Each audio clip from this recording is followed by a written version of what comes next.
اشرح لي صدري ويسر لي امری واحلل عقدۃ من لسانی یفقهوا قولی فاعوذ باللہ من الشیطان الرجیم بسم اللہ الرحمن الرحیم۔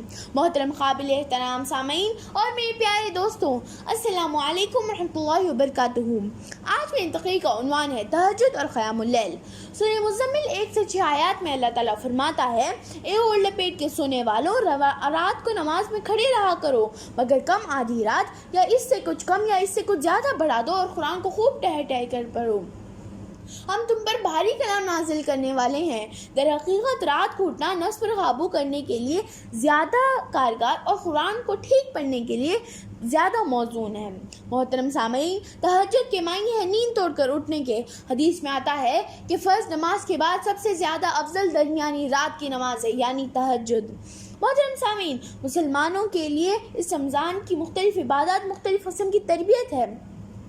اسی عبادات میں قیام اللیل تراویح کی شکل اور تہجد کی شکل میں انسانوں کو کرنے کی ترغیب دیتی ہے۔ حضور کریم صلی اللہ علیہ وسلم نے ارشاد فرمایا کہ تم ضرور تہجد پڑھا کرو، کیونکہ یہ تم سے پہلے صالحین کا طریقہ استوار رہ چکا ہے۔ یہ قرب الہی کا خاص وسیلہ اور گناہوں کے برے اثرات کو مٹانے والی اور برائیوں سے روکنے والی چیز ہے۔ محترم سامعین، تہجد کے 4 خصوصیات ہیں۔ یہ نیک کردار لوگوں کا طریقہ کار ہے۔ اس کے ذریعے اللہ کا قرب نصیب ہوتا ہے، گناہوں کے برے اثرات کو مٹاتی ہے اور برے کاموں سے روکتی ہے۔ حضور کریم صلی اللہ علیہ وسلم نے ارشاد فرمایا کہ اللہ اپنے بندے سے سب سے زیادہ قریب آخری درمیانی حصے میں ہوتا ہے، یعنی کہ تہجد میں۔ بس اگر تم ان میں سے ہو سکو تو ان بندوں میں سے ہو جاؤ جس مبارک وقت میں اللہ کا ذکر کرتے ہیں۔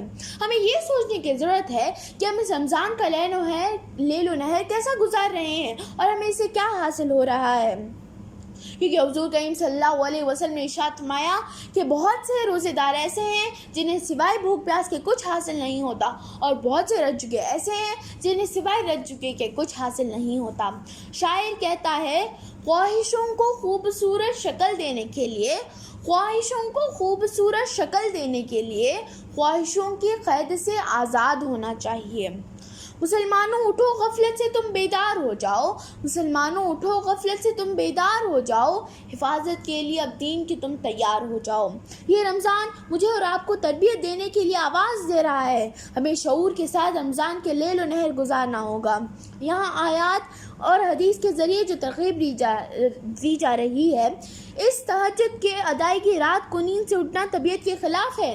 نفس آرام کا مطالبہ کرتا ہے، مگر جو شخص اس مجاہدے رمضان کے ذریعے اپنی نفس کو دبا لے، وہ شخص اپنے آپ پر قابو پا لے گا اور اپنی اس طاقت کے ذریعے دین حق کی دعوت کو دنیا میں غالب کر سکے گا۔ یہ تہجد کا مجاہدہ انسانوں کے دل اور زبان کو اللہ کا مقرب ترین بندہ بنا کر رکھے گا، کیونکہ یہ مجاہدہ ریاکاری پر زبردست ضرب ہے۔